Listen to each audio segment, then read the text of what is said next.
This is Wade Major along with Mark Kaiser. And we'd like to welcome you to the DigiGods podcast on this, unfortunately, not very optimistic week. Our hearts and our thoughts and our prayers go out to all of our friends and listeners in Paris and in Europe, the extended European family.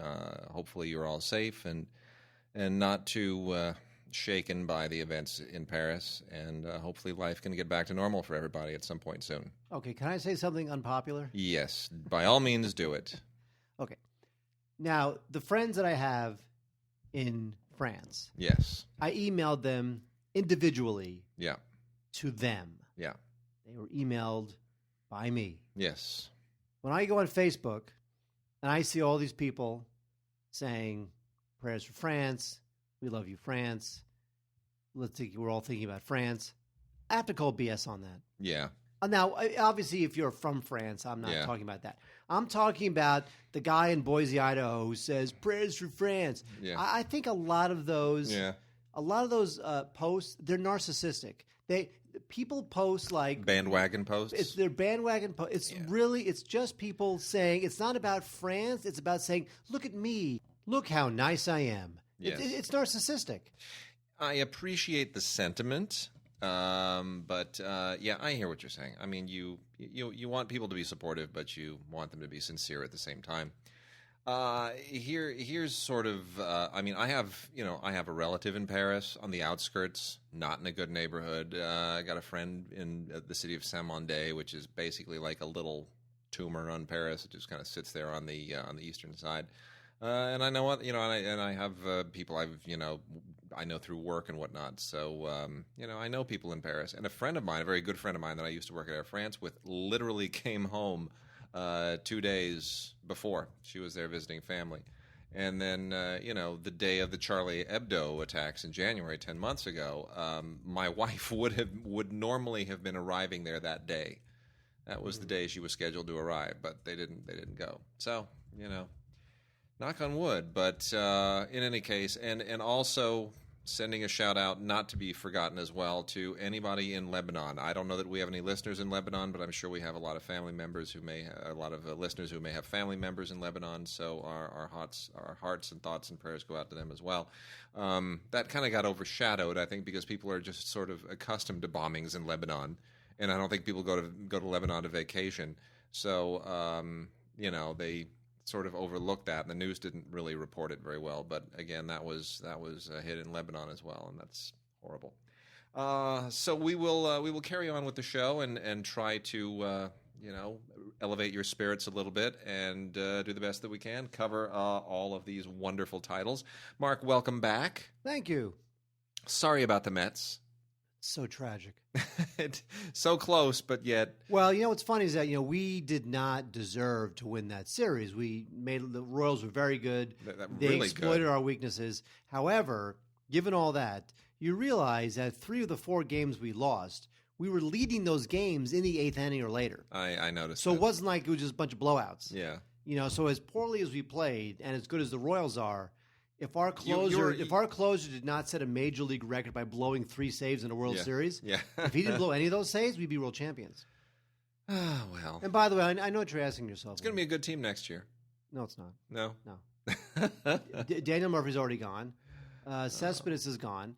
So it's pretty much going to be the same thing we had last year, which is we're all pitching no hit, unless we make an amazing trade for a big bat, because we need a big bat. By the way, before we talk about DVDs, and we have a Vox Box today. Yes, we know. No. Wade, yes. I would like to. I'd like you to answer a question for me. Sure.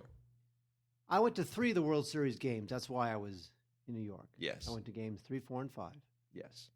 How much do you think I paid for a ticket? Now, there was only $200 difference between the 3 tickets. Let's just say I'll put one number on it. What do you think was the amount I paid for each of those 3 tickets? $650. Oh, are you crapping me? That would have been the most amazing day of my life if I $1,100. Oh, I wish. 2,000? Now listen to that. $1,500. $1,500 a ticket. Oh my gosh. Cost me $1,500. So it was $1,500 a ticket, $800 to fly to New York. Now, luckily, I had a free place to stay. So, you know what? I was talking to a ticket broker because that was the only way I can get tickets. And, it just became one of those YOLO things. You just do it. You know what? Just swallow hard and just do it because I don't know when it's going to happen again. And I had a great time. I mean, great. That's grading on a curve in terms of a great time. But it was fantastic. I'll say this. In my life, I've been to 8 World Series games. So far, I am 2-6 in the 8 World Series games. I don't think you should go anymore. You're kind of the kiss of death. I'm 2-6. Yeah, you and Pop Cartwright, you guys should not really. Who? Pop Cartwright. Bonanza? Yeah. Is he 2-6 going to World Series? No, but he's the kiss of death. Don't you remember all of those boys are from different moms? Like they all died. It's like every woman. How do you remember that? Every woman he marries, they have a son and then she dies. They all die in childbirth because he just I don't know. It's horrifying. Anyway, well, you know what killed him? Having sex with Lauren Green. That's what killed him. Must be. Anyway, so listen. Also, want to a little bit of housekeeping right up top.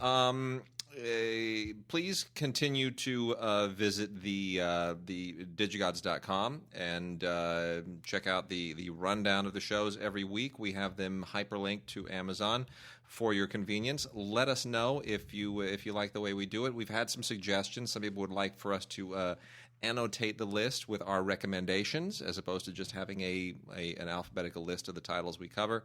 I want to make that, going into when we finally get everything up and going on the website, I want that to be as user-friendly as possible. So please check that out. Let us know how that works for you. And send us intros. We need more intros. Need a lot more intros from listeners. By all means, we're soliciting intros. So send us your intros, your listener mail, and your Vox boxes to gods@digigods.com. Any newcomers, a Vox box is an audio question. Record yourself in any audio format asking a question. We'll clip it into the show and answer it.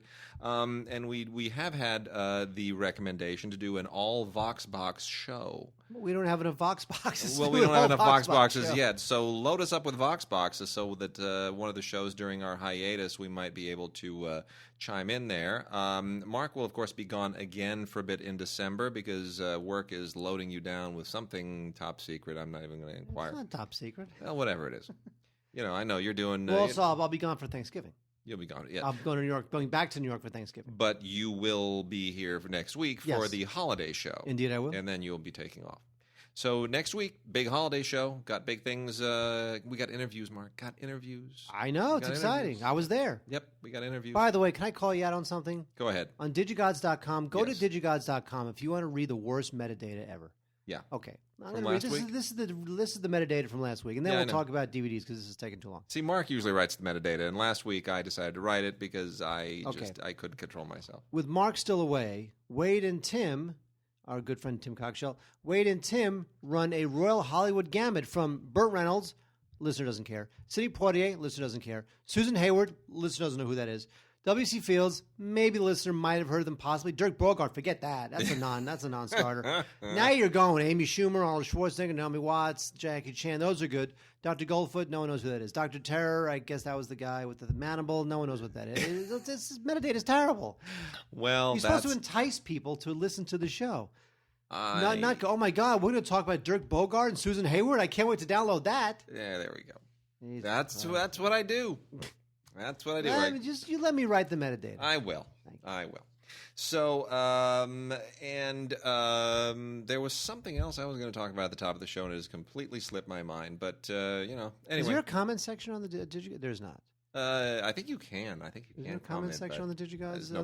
There's no point in doing it because eventually, when the comment section will be significant on the website when that goes up because it will have its own comment thing. You mean Cinegods? The Cinegods site, the DigiGods page on the Cinegods site. That's going to be my new outlet, my new movie reviewing outlet. Absolutely. Yep. It is. Yes, I know. We're going to put all kinds of incendiary blog stuff up there. And can I talk about how people who post "We Love You, France" and Paris on Facebook are just narcissists. Sure, why not? Because lose all of our listeners. Yes. But seriously, we'll do a combination Voxbox and listener mail if we don't get enough Voxboxes. But send us both listener mail. No, listener mail, Voxboxes. Send us everything at gods@digigods.com, and we'll have a lot of fun next week and then on through the holidays. Hope everybody has a great time. All right, goodbye. No, good night, everyone. That's good the night. show. Yeah. The show is nothing but housekeeping. So, why don't we do it in the road? Yeah, sure. Why not? You know what, Mark? I have a stack here. Every once in a while, we will cover the LGBT titles. Oh, let's start with that. You know yes, what? Shall we start with that? Actually, for the metadata for this week, I'm going to list every one of these movies. We'll cover that later. This week, in the show. Dishonored Bodies. Yeah, I thought you'd be amused by that suggestion. So let's see. We've got classic movies or new movies. It's like new movies. Come on, people want new movies. Crying out, Jesus! You want them to kind of hope that comes later in the show, right? But people listen to this on an iPod. They just scroll back and forth anyway. All right, fine. So be it. So let's see. By the way, how come some people's here's a pet peeve. Yes. So be it, right? Yeah. So anyway, so that's the way it is. So be it. Some people say, so be it. They put the emphasis on the it. Yeah, you know so what I say? It. Sobieski, as in Lily Sobieski. What happened to her? By the way, I'm looking at Paper Towns, and I have to say that I watched Me and Earl and the Dying Girls late on that. Which I really like. It's good. I think it's great. That kid is good. He's good, yeah.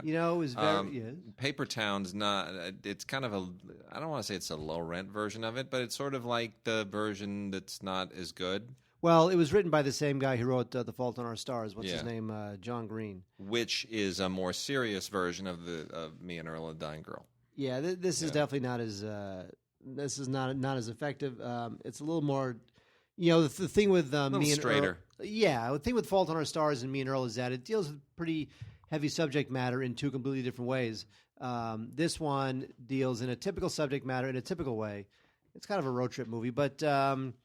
Directed by a guy Jake Shearer, and he definitely can work with young actors, I guess. But that's really all it's got going for it. Cara Delevingne, she makes the gossip rags a lot. I don't know who she is or what she does. All I know is that she's in this movie. Okay, and she looks like she's 16, although in real life she's not 16. Wow. Anyway, it's a Blu-ray DVD Digital HD, meaning ultraviolet combo set from the good people at 20th Century Fox. Not much by way of special features, deleted scenes, alternate scene. Some featurette, usual EPK stuff. Gag reel that's okay. Probably a better rental than a to own. There's an interesting film here called The Young and Prodigious T.S. Spivet. You know about this, Mark? I do not. This is a Jean-Pierre Jeunet film. That did not get Jean-Pierre Jeunet film? That did not get a theatrical release. Crazy. Wacky, right? It's the strangest thing. So here's the deal. This thing was made 2 years ago, and no one ever picked it up for release here, which I find just utterly inconceivable. It is. It's not terrible. I mean, it's got Helena Bonham Carter, and it's got a decent cast in it. It is based on a children's book that I am not familiar with, which is some kind of bestseller called The Young and Prodigious T.S. Spivet, and I don't know, man. This completely went under the radar. But anyway, they sent this to us, and I glanced a little bit at it. It literally arrived yesterday, so I have not watched the whole thing. Cannot speak to it completely. To get a Blu-ray of this, they only sent me the DVD. The Blu-ray apparently is an Amazon manufacturer on demand. So I'm, as much of this as I watched, I thought it's typical Jeunet, right? I mean, it's nicely photographed. I can only evaluate the DVD. I can only imagine the Blu-ray looks substantially better. Nicely photographed, no extras on here. It kind of has a Roald Dahl feel to it. with this kid, and his journey and the whole thing. It's sort of got a James and the Giant Peach vibe to it, but I can't imagine that this thing it was such a turnoff to anybody that no American studios wanted to release it, that no one wanted to pick it up. No Weinstein, no Fox Searchlight, no Green Street, nobody. I mean, I figured somebody should have wanted to grab this, but anyway, there it is. So go figure, a Jean-Pierre Jeunet film that got no love from any distributor anywhere. Very strange. Speaking of strange, Wade, the end of the tour with Jason Segel and Jesse Eisenberg. Now, this movie, I have the issue I have with this movie is not that it's a bad movie. It's actually probably a good movie. My issue is that the movie is about... Nothing happens? No. It kind of doesn't. That's true. But the movie's about the late author David Foster Wallace, who I was a huge, huge fan of. I saw him speak, and I was very upset when he committed suicide a couple of years ago. And so I really resisted seeing this movie because I felt like it was just going to be everyone playing dress up and pretending that they're David. Because David Foster Wallace was such an odd, iconoclastic, unique, brilliant, genius figure that it seemed like Jason Segel would just put on a bandana and pretend he's David Foster Wallace and it was just going to be lame. He kind of nails it. I think he kind of nailed it. He kind of nails it. It's an interesting performance. It's probably the only thing that I think is significant about seeing the film. It reminds me a tiny bit of the, and now I'm drawing a total blank on it. Star Wars? No. The Elijah Wood movie that came out just a few months ago, Black and White, where it's the similar story based on a journalist's memoirs of hanging out with Dylan Thomas during his big New York tour and his big drunken escapades. That was. Hang on, I'm thinking of it. It's something with Elijah Wood. You'll find it. Grand Piano. Not Grand Piano. I thought it was 2 years ago. It's after Grand Piano. You'll get it. Wait, hang on. The Last Witch Hunter. Okay, now I'm on his IMDb page.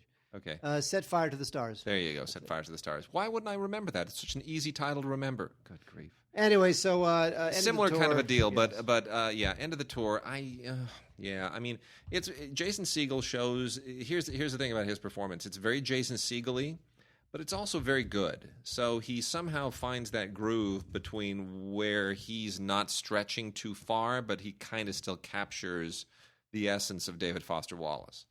You know what I'm saying? Like, Foster Wallace. Well, the thing with Foster, he's not doing a Daniel Day-Lewis where he's completely inhabiting the guy. He's not that kind of an actor.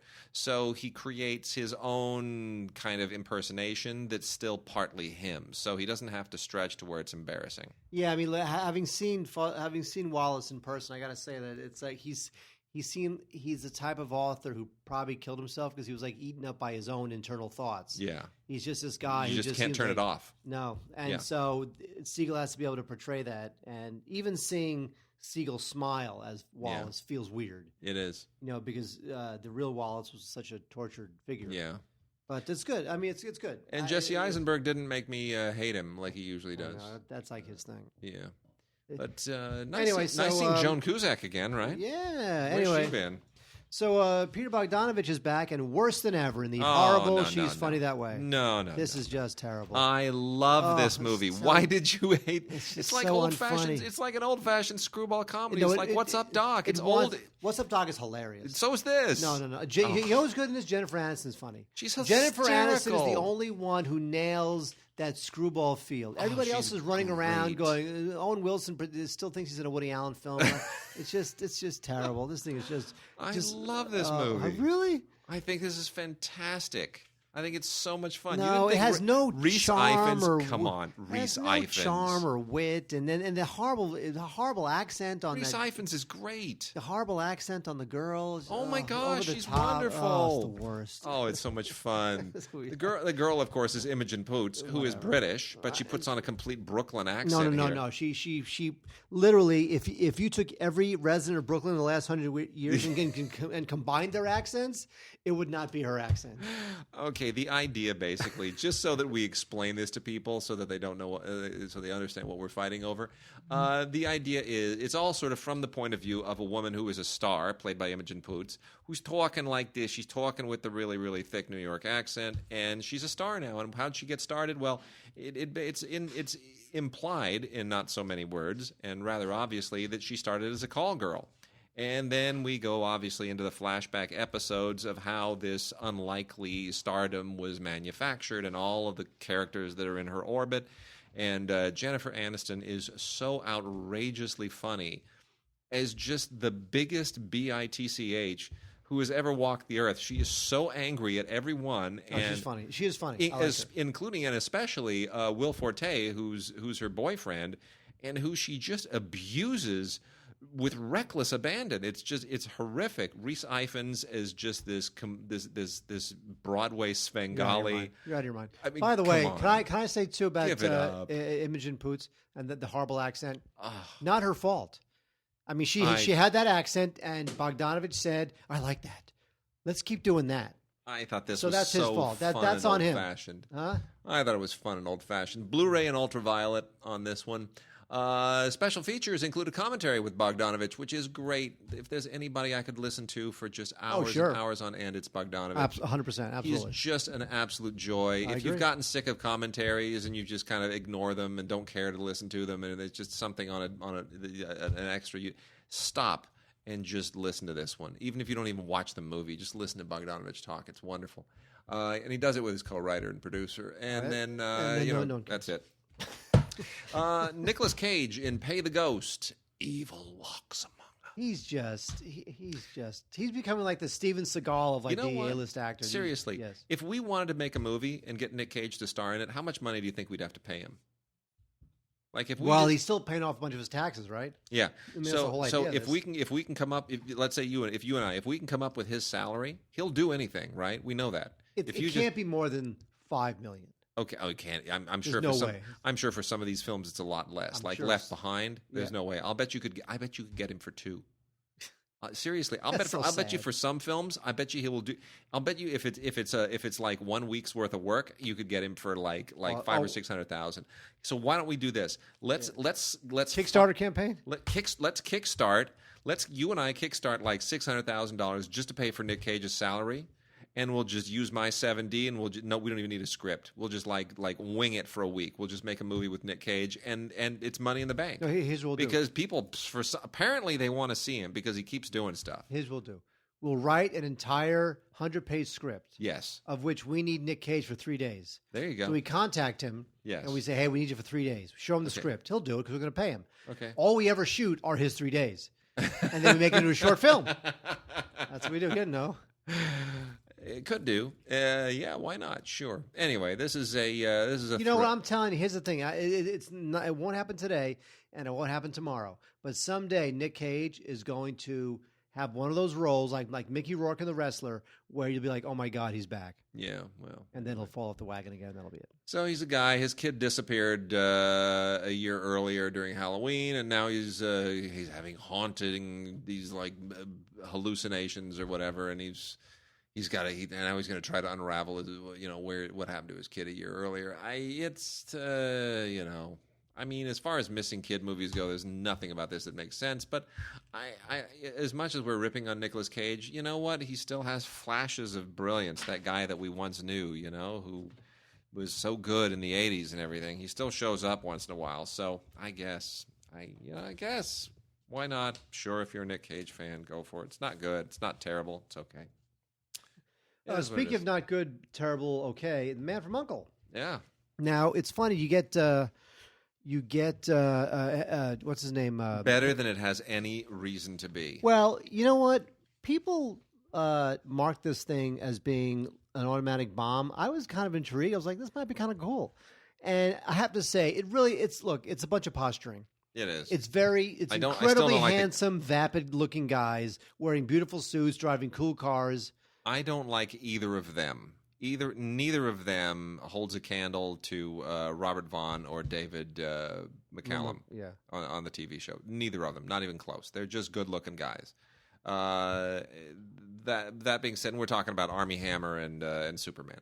Henry Cavill, but it's really empty fun. But but what keeps you going is the direction. Guy Ritchie, he just he does his thing, and he's got it down, and he knows how to do that. And yes, it's completely routine Guy Ritchie, but to see it kind of imposed on the Man from U.N.C.L.E., it's sort of like Guy Ritchie doing his version of James Bond. So I mean, there's a thing to that. There is a thing. And it's an okay thing. How the Mighty Have Fallen, Mark. Trash is a Stephen Daldry film. Stephen Daldry? Stephen Daldry, who used to be kind of a routine Oscar nominee every year. Just Billy Elliot. Billy Elliot, The Hours. I mean, on and on and on. He was the man. Martin Sheen. Yeah. This is just really unfortunate. It's not a bad film, but it's hard to see why he would opt for this. It's so strange. There's certain guys, and you know who else has kind of gone this route, which just kind of disappeared down the rabbit hole after being kind of a big Oscar contender for a moment. What's his name? The guy that did Shine. Jeffrey Rush? No. The director. Oh, the director. Not Jim Sheridan. No, he did Shine, then Snow Falling on Cedars. Yeah, I know. Hang on, not anyway. Jim Sheridan. The other guy. Yeah. Wait, is it no? Yeah, you'll get it. Scott Hicks. Scott Hicks just kind of poof. It's just strange, It's like he was on the A-list one year, and then now he's gone. Anyway, Stephen Daldry, he'll make a comeback, I have no doubt. But this is just strange. It's essentially about these kids in Rio de Janeiro who come from the slums and they live off of garbage, and let's just say a strange twist of fate happens and threatens to or certainly puts them on the road to completely changing their lives. It sounds as though it might be magical, but it's not really. It feels kind of like this was a great log line, but nobody could ever quite flesh it out, and that's really unfortunate. It just isn't. It's not the deal, man. It's not the deal. Martin Sheen's in it.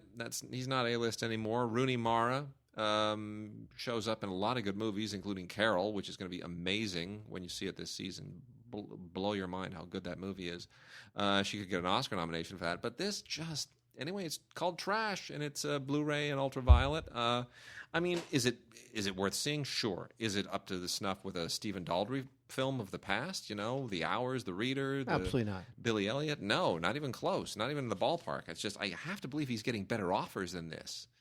I've got to believe it. But whatever. He must not be because he's doing that. Yeah, it's strange. Oh, anyway. Zardoz. Oh well, speaking of Zardoz, how about Zarafa? Did you see Zarafa? No. Okay. Animated. I don't think it's eligible for our animation award. You saw Anomalisa. It's good. It is. Charlie Kaufman. Yeah. And I saw Charlie Kaufman in the restaurant. Oh, did you? Because I ate at some restaurant. Yeah. And was he with Nick Cage? See how I brought that back? I kind of tied it in. Good job. Clever, right? Yeah. Charlie Kaufman, by the way, is very Charlie Kaufman looking. I'm sure he is. Very disheveled. Which is very Nick short, Cage looking. Disheveled. Huh? No, Nick Cage is not short and disheveled. Yeah, but he plays Charlie Kaufman, right? Yes, he does. Yes. Okay. Carry on. I don't get it. I don't get it either. Anyway, so Zarafa is an okay animated film. It's a 2D animation, old school. Did not get a theatrical release, but it is getting a rather lush Blu-ray release from Cinedigm, and this is that style of animation that happens when you try to sort of adapt anime fundamentals to Western animation. In any case, the whole thing is inspired by the true story of the very first time that a giraffe was brought to France. That is essentially the story here. Oh, stupid giraffe. It is kind of Disney-esque. It's like Disney sideways and down a couple of notches, but it's family friendly. It's very, very sweet, and the whole story of this orphan boy and starting in Africa and everything. It's fine. It's very sweet. So it's short and it's good for the kids. So I can't not recommend it really. Zarafa. It's a sweet film. I sneezed, Wade. I know you did. You didn't say Gesundheit, God bless you, go to hell. You said nothing. À tes souhaits. No. In honor of the people in Paris, I will do a little French thing. By the way, before we get into that next film, Yes. I want to segue to something to that because we just talked about Martin Sheen, and I don't like to be a gossip monger on the show, but this is a thing that's going around, and I did get some queries, so we're going to go a little bit tabloid here, but the rumor mongering about this megastar in quotes who is HIV positive. Have you been following this whole thing? No. What are you You talking have not about? been following this? No, not at all. Are you serious? I'm serious. Wait a minute. Given your job, this really went under your radar? Well, we would not report that. So we would not report something like that unless it was confirmed via reps or whatever. So here's the thing. Here's what's Are you going on. Are you not going to say who we're talking about? What's the point? Here's What's the point of the story if you don't tell me who we're talking about? So essentially, the tabloids are going nuts, and the gossip columns are going nuts over a leak now that there is a quote unquote mega superstar who is HIV positive and has been for 2 years, and who acquired it somewhere between endless liaisons with porn stars and hookers and Eddie Murphy and transsexuals and drug fueled madness. I'm googling this right now. Google it right now. Apparently, just the partying life was just never ending, over and over, and injecting drugs and who knows what. And this megastar is panicking now because apparently there are porn stars who have come up HIV positive who are going to sue him. Hollywood gossip over HIV-infected actor's identity goes into overdrive as rumors spread online. That's it. Can't believe you haven't been. No. This is off your grid. Well, first of all, the celebrity has not been named. Mm-hmm. Second of all, you know what it is? Our network, to our credit, what little credit we can give our network, they're not going to start floating rumors about gay actors having HIV and who's that. Here's the thing. I mean, it is apparently a bisexual actor, but no one knows he's bisexual. Yeah, anyway, bottom line. It's too sordid for us. We don't do that. So bottom line, there is a particular site that has said they're trying to sort of do this by process of deduction. TMZ. So they have said, if you are a celebrity or a representative of a celebrity who has been rumored to be this person, send us, an email at the following address so that we can add you to the list of people that it is not. So they have this huge running paragraph. It is definitely not, and it goes all the way down. Bradley Cooper, Johnny Depp, Tom Hanks, and so Leonardo DiCaprio. All these people, it is not. Leo's rep is not going to. No, but these people. This is apparently the running list of people. It definitely is not. But where did they get those names from? They want apparently they are their reps actually, or you their think agents. Leo DiCaprio's rep is gonna call whatever TMZ or some low red radar online and say we're not gay, we're not bi, we're not HIV. No, but to get your name off of the rumor list is what they're trying to do. I would tell them screw off. Yeah, well, they're trying to get their name out of the rumor mill. You would be shocked at all the names that are in there that it is definitely I don't not. know what's going on. But this is what has led to the rumor that it's Charlie. And that's Charlie Sheen. Yeah, that's where the rumor is. Well, but that wouldn't be. But see, that wouldn't be surprising. Well, that's the thing. He trumpets that. He loves it. He lives for that. He doesn't hide that. And his Twitter feed has gone dark. There's a whole thing. So I certainly pray that it's not. I certainly hope that it's not, because Charlie's, despite all the nonsense, I've known Charlie since we were kids, and despite all the nonsense and the madness and the partying and whatnot, there's a really good guy there. And that also is my prayer that it definitely is not. And I hope the rumor mongering is put to rest very, very soon, because this thing is just taking on a life of its own. It really is. By the way, first of all, wait. This cannot be a 2-hour show because we're talking about this all the time. Okay. But I have to say that one article does say, most speculation being overwhelmingly pointed at Charlie Sheen. Exactly. Other names that have been floated include Robert Downey Jr., Colin Farrell, Sean Penn, and Leonardo DiCaprio. Most of whom I think are on that list now that it definitely is not. So. All right, Wade. Tangerine. Yeah. Now, Tangerine is notable for 2 reasons. One is it was shot on an iPhone 5. Now, the movie was not just shot on an iPhone 5. And they're pinching themselves. If only they'd have waited for the iPhone 6S Plus. Well, it would look so much better. I bought one. I did too. So, do you like it? I love it. I do like. I like it a lot. Fantastic. Yes, as I said before, it's an iPad Mini. It is. So I like it.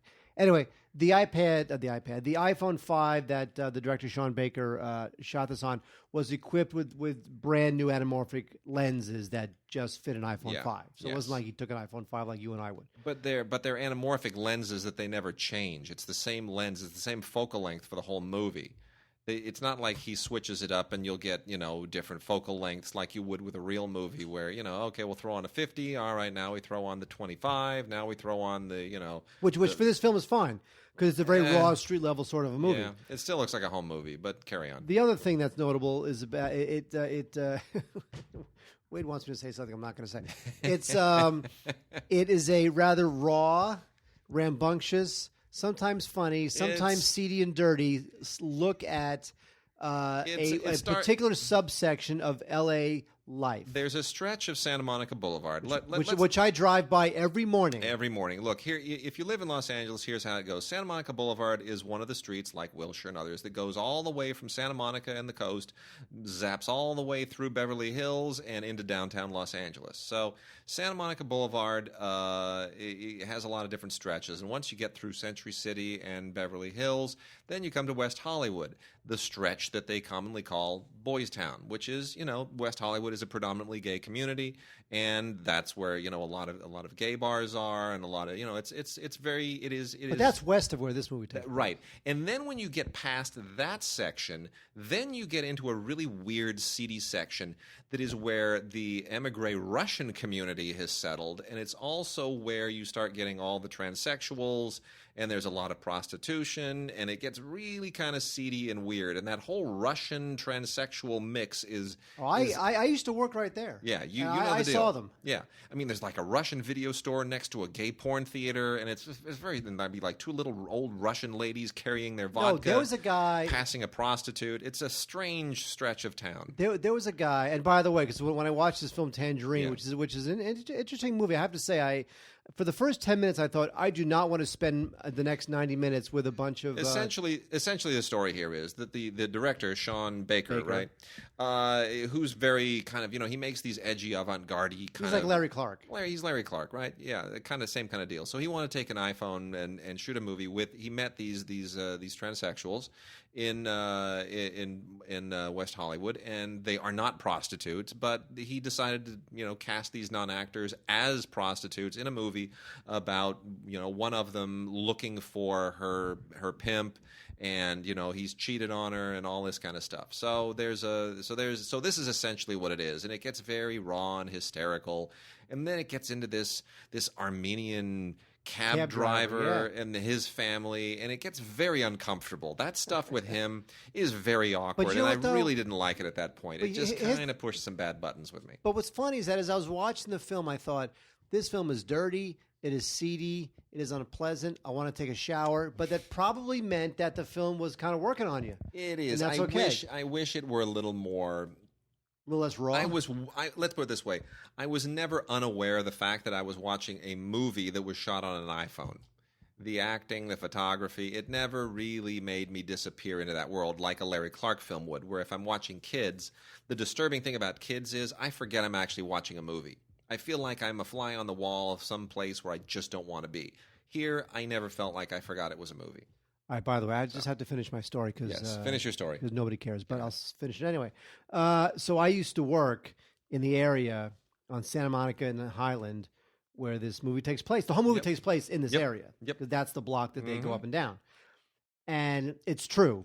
The people who walk up and down this block, a lot of them are prostitutes, a lot of them are transsexuals or gay or bi.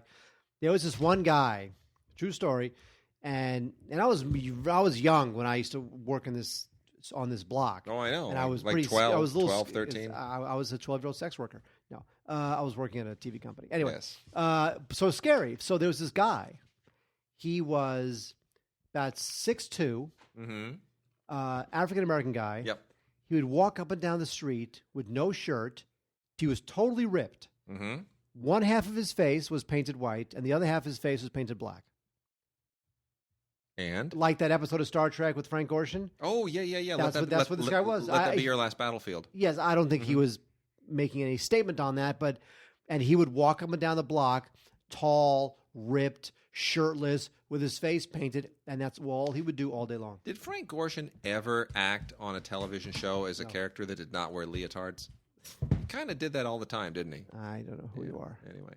All right, well, that's Tangerine, and it's got some special features, mostly featurette stuff, but it's interesting behind-the-scenes stuff because it's interesting how the film was made. So, we have mixed feelings about it, but it's a subculture of Los Angeles. It's never been dealt with in a movie before, so there is that. And We Are Your Friends. Good grief! This thing's out on DVD and Blu-ray. They only sent it to us on DVD because apparently they've lost enough money. And you realize that I think didn't this movie have the worst per screen average of any film opening over 2,000 screens? Like, it had the worst of all time. I mean, they clearly thought, hey, Zac Efron as a DJ in a movie about electronic dance music, it can't lose. Who gives a crap? Because the kids love that stuff. They love the shizzle. Who cares? No, they don't. They're going to see actual DJs in clubs who are playing actual electronic dance music. Why would they pay money to see Zac Efron posing as a DJ? Why would they pay money to see Zac Efron do anything? He can't open a movie. He can't. No, it's true. Anyway, so big mistake. One of the few misfires for working title in recent years. Tim Bevan and Eric Fellner usually have the touch of gold, but this is not what they should be doing. So, We Are Your Friends. Definitely missed that one. Jimmy's Hall by the great Ken Loach, ladies and gentlemen. Kind of minor Ken Loach. It is kind of minor Ken Loach. However, Ken Loach is good. However, Loach, I mean, how many movies does he have left in him? I think he was going to, was he not going to retire? Was there some talk of him retiring, or was that the one Mike Lee? Mike Lee. Why do I always get Mike Lee? Am I the only one who gets Mike Lee and Ken Loach mixed up? No, I mean their films are they come from the same. They worked together in English television, so I mean they have similar backgrounds. They're both very kind of blue collary guys, but I love Ken Loach. Ken Loach is a very he's a socialist. He's a very social justice-y kind of guy. He makes movies that are very messagey. Mike Lee is just a curmudgeon, and he will insult you and belittle you if you ask him a stupid question. He's the best. He's all about the acting. Anyway, this is a very minor key Ken Loach, but still very good. It's the usual combination of there's politics in here, as Wade says. He's very socialist, but it's still very entertaining. He's just a great craftsman of this sort of like working class kind of story. And look, life is messy and complex, and no one is better at conveying the messy and complex life of people across the pond than Ken Loach. So I really like this a lot. Again, minor Ken Loach, but I liked it a lot. I agree. It is a decent film. All right, Mark, I'm going to burn through the gay titles, and then we'll move on to television or classic movies. I'll let you pick which. The highlight here, the reason we're going through this, Big Eden. Big Eden, kind of a big deal, actually. This is a significant crossover film. Really was a kind of a big deal at the time, and this is the 15th anniversary Blu-ray edition of Big Eden, which includes cast reunion and a whole bunch of other fun things on it. Featurettes, commentary that was originally part of the original edition 15 years ago. Great performances by Ari Gross, who is always a really, really good actor. Doesn't show up enough. Louise Fletcher, of course, from One Flew Over the Cuckoo's Nest. Essentially, this is the if you don't know this, if you're not familiar with the film from 15 years ago, which really had a lot of festival success. This is not a gay film per se. I mean, it is a gay subject matter, but it wasn't sort of limited to gay film festivals and whatnot. It's essentially a guy who goes back to his home in Montana to sort of express his love to his best friend who never really knew. And it is a fascinating, beautifully made, really sensitively acted film, and definitely worth checking out. And Big Eden from Wolf is out now in a lovely 15th anniversary Blu-ray edition. Also available from Alive Mind, a division of Kino, is Goodbye, Gauley Mountain, an ecosexual love story. This is a film by and starring Beth Stevens and Annie Sprinkle, her partner. Now, Annie Sprinkle... Annie Sprinkle? Yes, Annie Sprinkle. Annie Sprinkle is kind of a celebrity unto herself. You can go and Google her. She's got, her whole kind of pornographic legacy is very well known. But what this basically is they call themselves ecosexuals because they're trying, in this case, they're trying to save the Appalachians. And I you know what, the whole idea here is a very weird one, that they want to somehow make the mountain part of their union. They want to marry the mountain. It's strange. It's weird. It's kind of funny. Not bad. I found it. I had to keep watching it because I thought it was just gonna.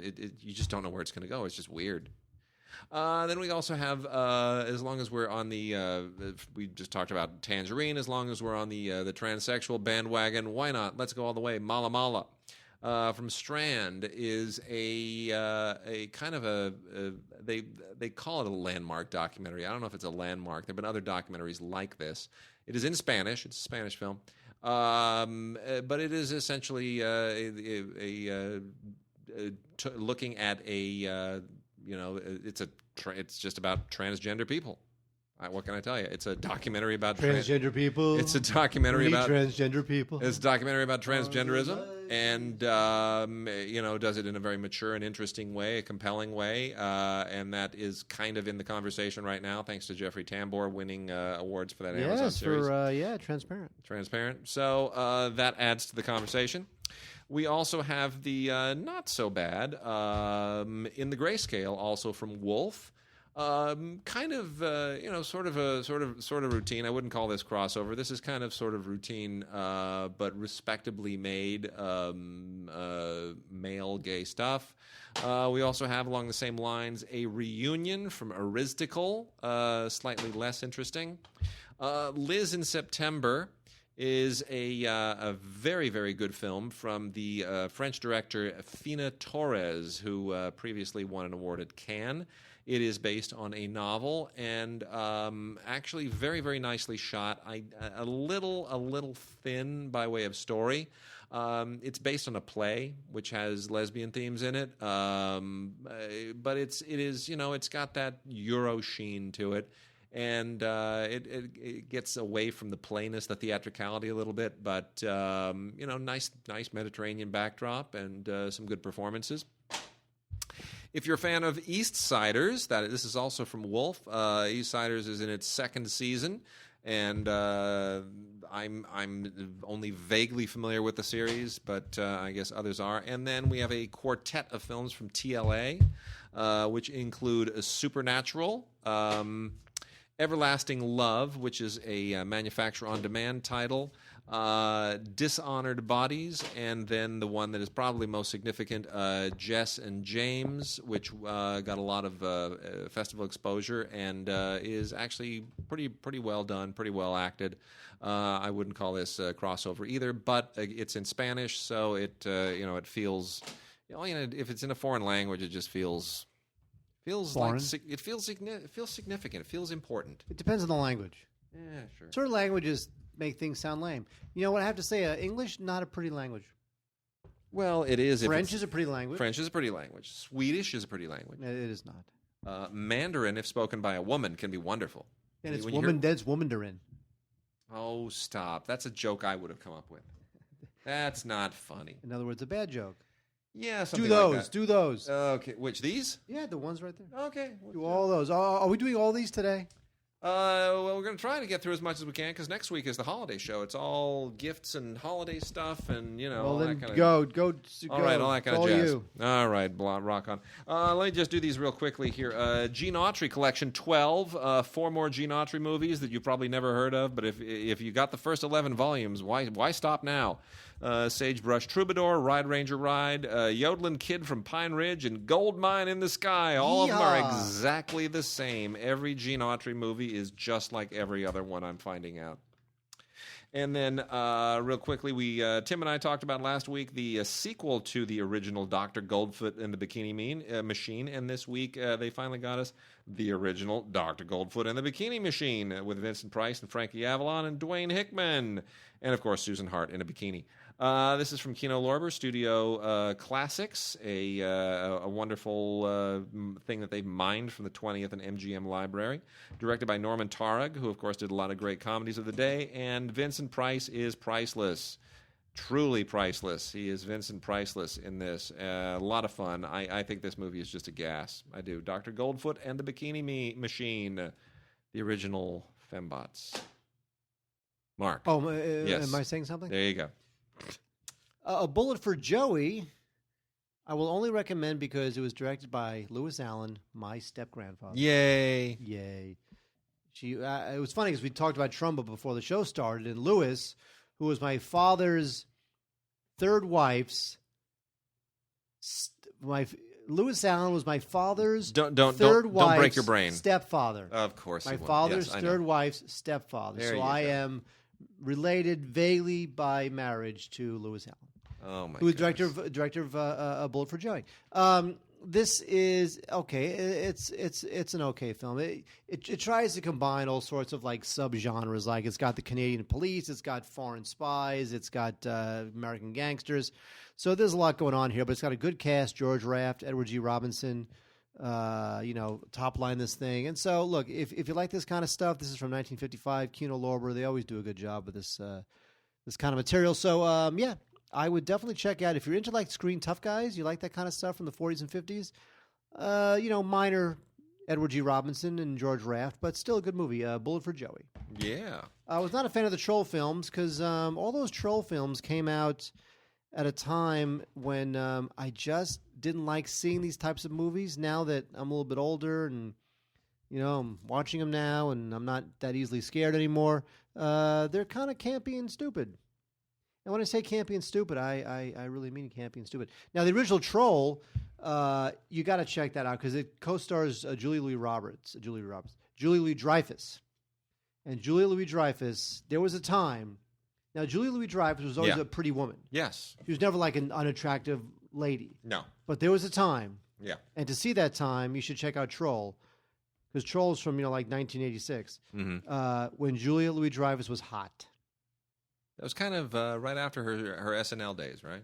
Yeah, 86. Yeah, it would have been. It would have been, right? It would have been right after that, yeah.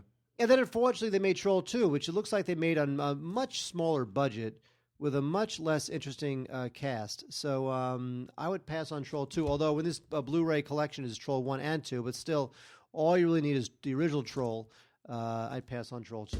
All right. Now we have Monty Python and the Holy Grail 40th anniversary. Now this movie has been out 17,000 times on Blu-ray and DVD and half-inch and three-quarter-inch tape.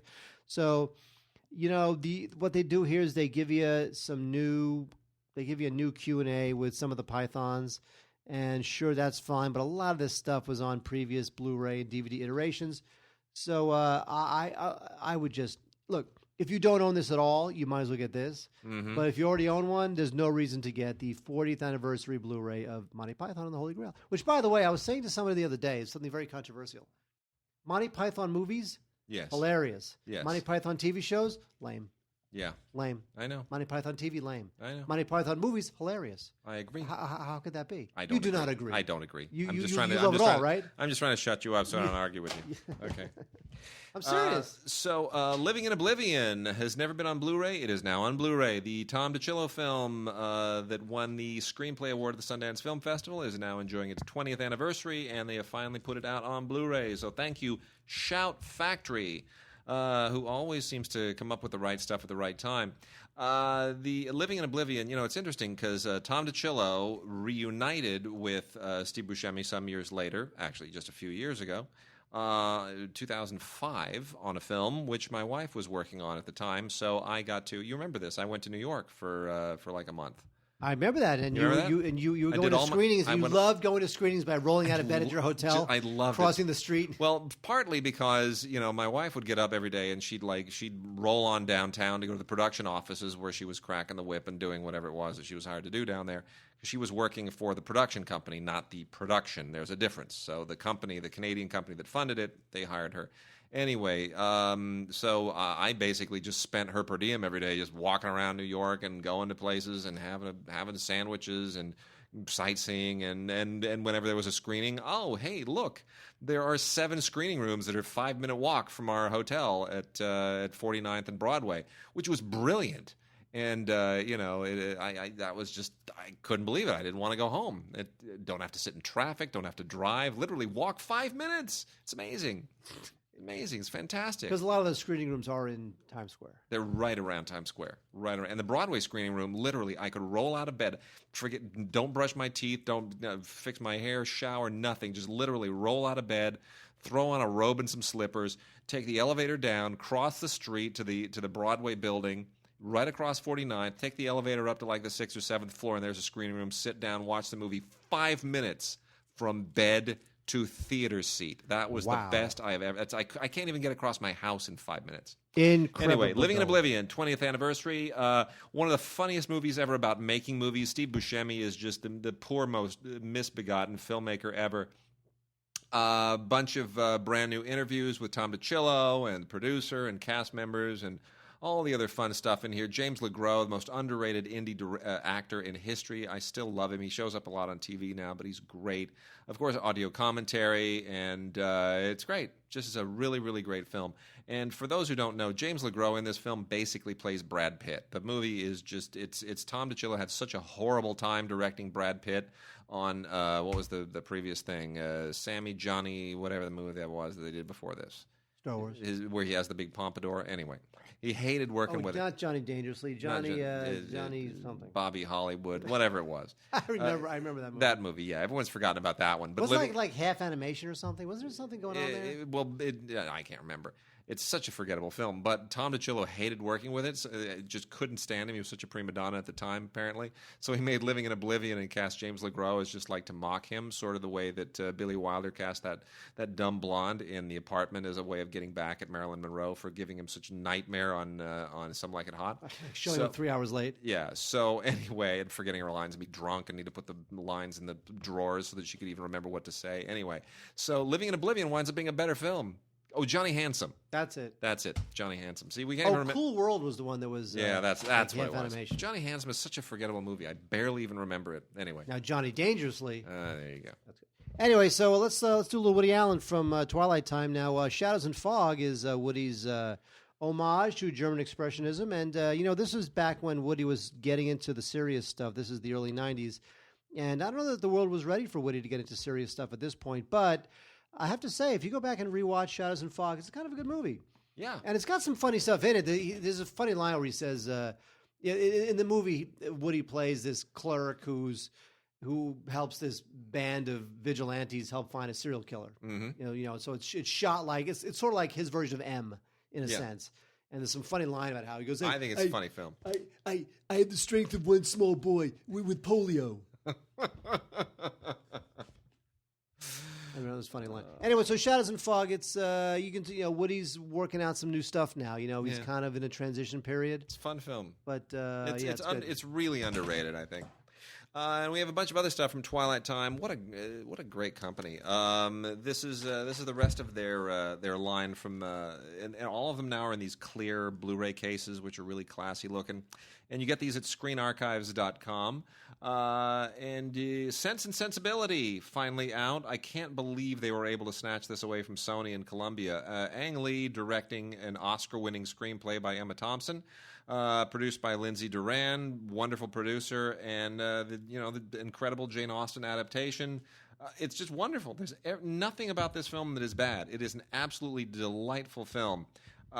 In every conceivable way, the isolated score track that is kind of the hallmark of the Twilight Time releases is gorgeous, absolutely wonderful.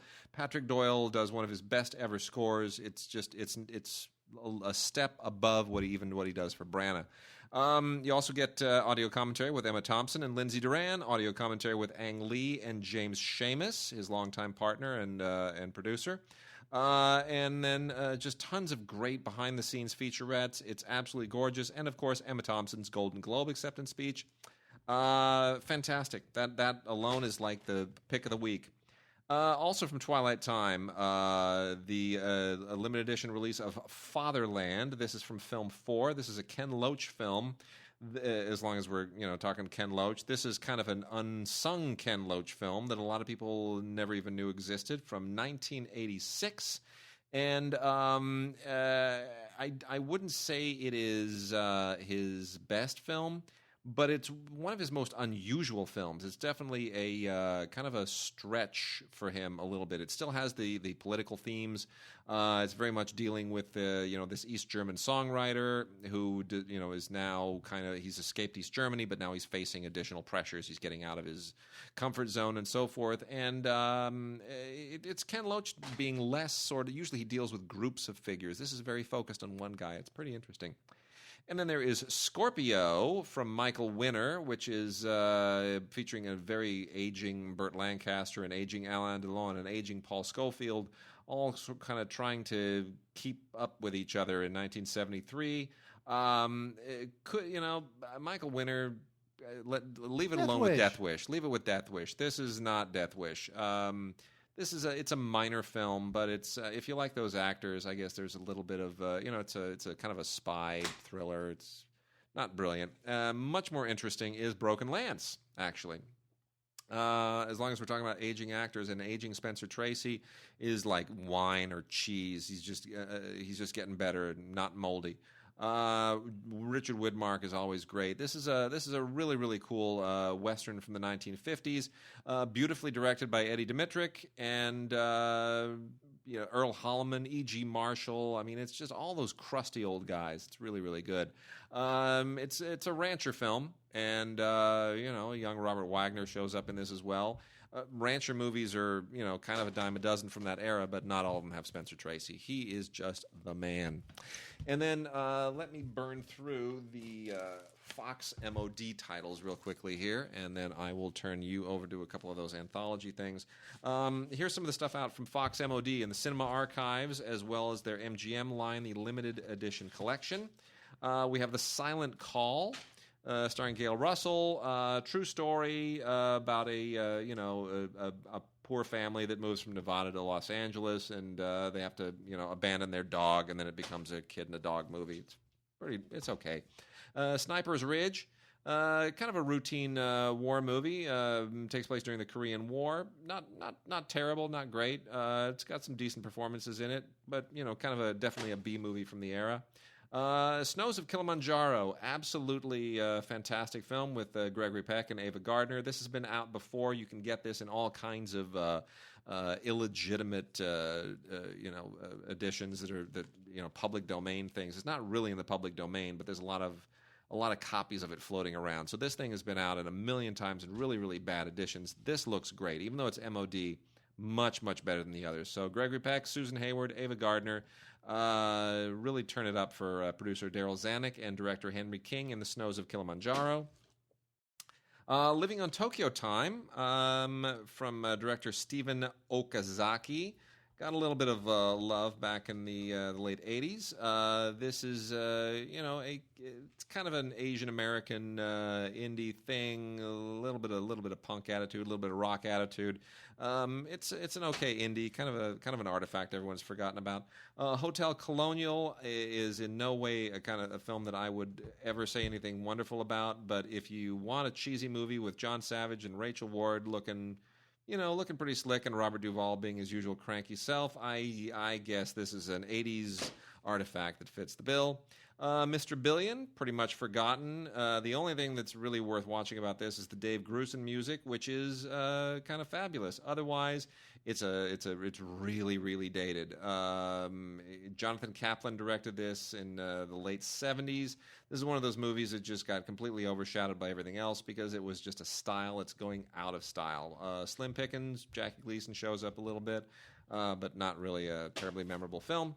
The Old Gun, also not terribly memorable, but Romy Schneider is in it. It's set during World War II. It's essentially a kind of an occupation in France film. And then the last one that I'm going to make mention of, because this is kind of a big deal, is Kissed. Kissed was from 1997. I thought this film would really, really launch a lot of people. Boy, was I wrong. Molly Parker is an amazing actress. She's a Canadian actress. She stars in this. Never really had the career that she deserved. I still keep hoping that she'll just hit it big. But we're so many years after the fact. This is directed by Lynn Stopkowich, who I thought was also going to become a huge thing at a certain point. The bottom line here is this is about a woman who develops an obsession with and a compulsion to copulate with corpses at the morgue. You like that, Mark? We've all been there. Yeah, we have. As weird and freakish as that sounds, it is an amazingly cool and haunting movie, and I highly recommend it, even if it is on MOD. I wish it were on Blu-ray because it's incredibly well photographed. Really some innovative lighting in the movie, but too bad. Not there. Okay, Wade. Let's do some couple anthology DVDs for you. We have 3 packaged together with a baseball theme from the good folks at Mill Creek Entertainment. We have Kill the Umpire, the Jackie Robinson story, and Safe at Home. These 3, again, are on the same DVD. The 2 here you want to check out are the Jackie Robinson story, because it stars Jackie Robinson. So definitely a very interesting film. Jackie Robinson, he's not a professional actor, but he's not bad. Yeah. And obviously his story is iconic, as it deserves to be. And the other one is Safe at Home, which is not a great film. However, it does star Mickey Mantle and Roger Maris. It's about this kid who tells all of his friends that he knows Mantle and Maris, and he's gonna, he's buddies with them, and so he's got to, of course, try to find them by going to spring training. So Mantle and Maris, he was such a shy guy, even during that whole, even during the whole home run chase. He was just so shy, retiring, didn't want to talk to the press, just wanted to do his job. So the reason why he was starring a film, which is like, the least private thing you can do, I don't know, but still, historically, there's value in that. Also, Mill Creek came up with 3 boxing films. There's the Joe Louis story with Paul Stewart. That one's okay. William Holden and Barbara Stanwyck starring Golden Boy. That one's pretty good. But the best one is Requiem for a Heavyweight, starring Anthony Quinn and Jackie Gleason and Mickey Rooney. That one, of course, was written by Rod Serling, who created The Twilight Zone. So that one is definitely the keeper there. Golden Boy being number 2, just by virtue of the cast, William Holden, Barbara Stanwyck. Then we have also, I like this a lot. This is a 2 DVD set called the 1955 Rock and Roll Review and Rhythm and Blues Review. These were both recorded in 1955 at the Apollo Theater. Unbelievable music acts from back in the day. Count Basie, Duke Ellington, Nat King Cole, Joe Turner, one of the originators of rock and roll, or what became rock and roll, Dinah Washington, and it's just great stuff. It's obviously black and white, but a lot of great songs, Shake, Rattle, and Roll, and Better Be On My Way, and Your Cash Ain't Nothing. So I think this thing is just terrific. Called the 1955 Rock and Roll Review and Rhythm and Blues Review. Get it for your grandparents. And then finally we have 3 DVD sets of dark film mysteries. It's a bunch of stuff that, they're short-ish films.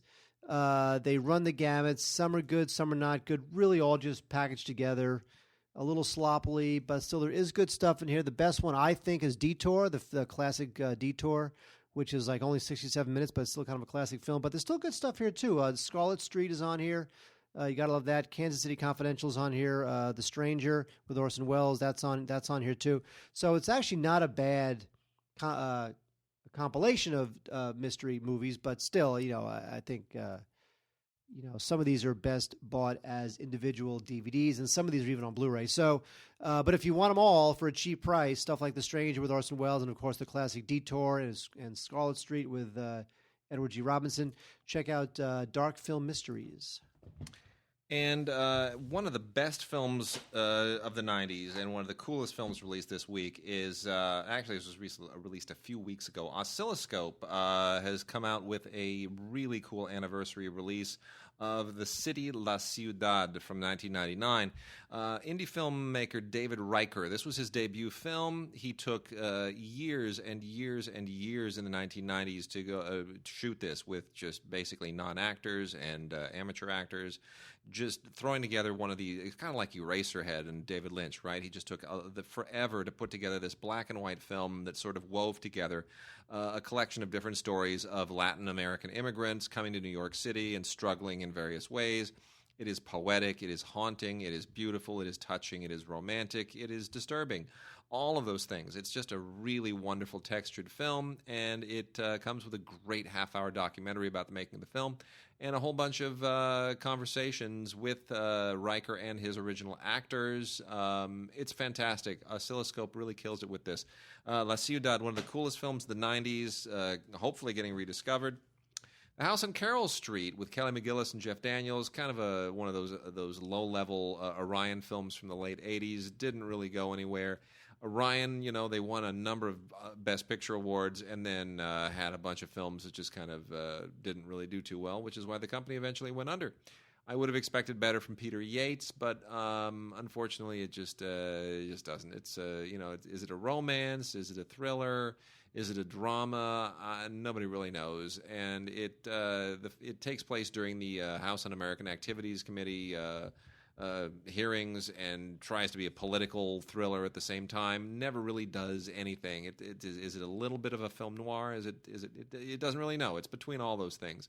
So Kelly McGillis and Jeff Daniels are decent, and Mandy Patinkin is fine, but otherwise it is definitely disappointing. Peter Yates. That's on Blu-ray. And then a trio from the Warner Archive collection that are an absolute delight. Jack Benny. It's in the air. Anything that Jack Benny is in, it is worth watching. This is just wonderful. With Una Merkel on top of that, that's just a classic pairing. Really unbelievable. Dealing with bookies and how you fix like a horse race and stuff. It's really a lot of fun. Alec Guinness and Gina Lollobrigida in Hotel Paradiso, which is also an awful lot of fun. Alec Guinness, people forget how funny Alec Guinness could be. This is Alec Guinness just in absolute great screwball mode. As good as he was in all of his Ealing comedies and all of that stuff. Really just an absolutely delightful comedy based on a French farce, I believe. But in any case, it's really, really fun. Still takes place in Paris. Just a lot of wackiness. And then we've talked in the past about Forbidden Hollywood, Mark. They always keep getting these great pre-code films together. And this is Volume 9 of Forbidden Hollywood. If you have the other 8, you got to get this one. Big City Blues, Hell's Highway, The Cabin in Cotton, and When Ladies Meet and I Sell Anything. Interesting stuff in all of them. Absolutely. Robert Montgomery is particularly interesting with Myrna Loy in When Ladies Meet. If you like either of them, you will be sort of semi-shocked at what goes on in this one. Betty Davis, of course, is what you want to watch in The Cabin in the Cotton. And the Joan Blondell is the big attraction for director Mervyn LeRoy in Big City Blues. So some big names there for sure. Definitely worth checking out. And Mark, we're not going to. Doesn't look like we're going to get to any of our television, so we will hold off on that and dip into our Vox Box now. Wait, can I do the thing? Do the thing. It's Vox Box. I surprised you. You did. Hello, Wade and Mark. This is Tim Teets, longtime listener, first-time Vox Boxer. Just a quick question for you. I am an amateur filmmaker, and I was just wondering, what commentaries would you suggest that an amateur filmmaker listen to that they could learn the most from? Thank you. Keep up the good work. Love the show. Boy, that is like thank you for the question, Tim. Really appreciate it. And thanks for you've been with us for so long, so it's nice to have a first-time Vox Box from you. I can name a couple. Yeah. Anything from Steven Soderbergh. Oh, that's good. True. Right, The Absolutely. Limey, that's a good one. For sure. Yeah. I also tend to like William Friedkin. I'm going to dive in, and I'm going to say, even though I'm not a fan of Kevin Smith's movies, his commentaries are great. Oh, sure. They're absolutely. Really good. Yeah. But by the way, throw this in.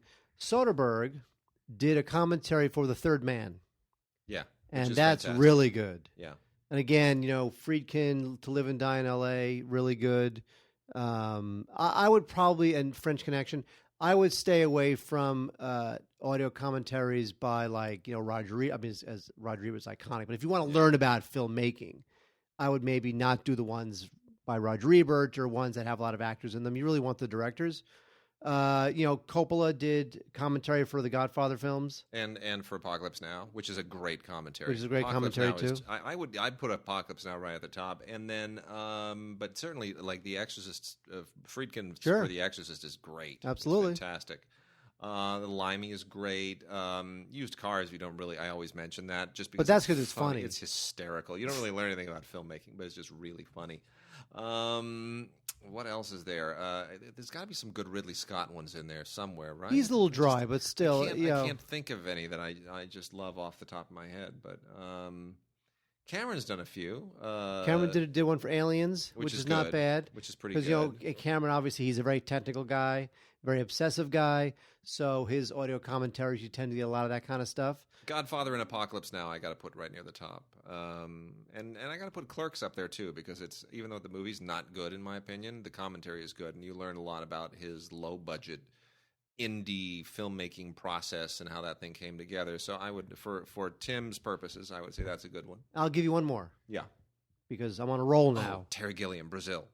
That's a good one. That is the perhaps the greatest of all time. It's just so unbelievably entertaining. Okay, this one not entertaining, but he Yes. tends to speak in technical film terms. Michael Mann did an audio commentary for Thief. Yeah. So Michael Mann has done commentaries before. He's a good one.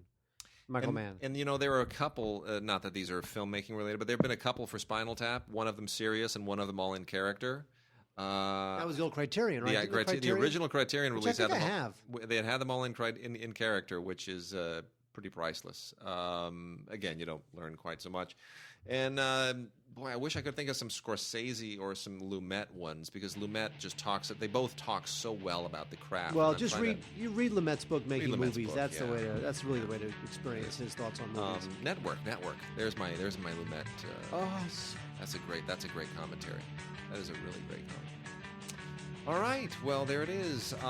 Thank you, Tim. We really appreciate the question. Please, everyone else, send us your Vox boxes, send us your listener mails, and send us your new intros at gods@digigods.com, please. And check out digigods.com when the show is up, when you listen to it. All the links for the shows, all the movies covered, everything that we talk about. And please tell us how to improve it. We're still using the format, the template that was pioneered by IGN, but we are happy to switch it up. We want it to be user-friendly. So if there's anything that you want out of the way that the metadata and the listings for the movies are represented, let us know. We'll switch it up. We'll do the best that we can. And with that, our show is over. And again, our thoughts are with all of you in Paris and in Beirut. And we hope the world becomes a better place very soon. And we'll try to brighten your spirits in a bigger way next week with our big annual holiday and gift guide show. It's going to be a lot of fun. Good night.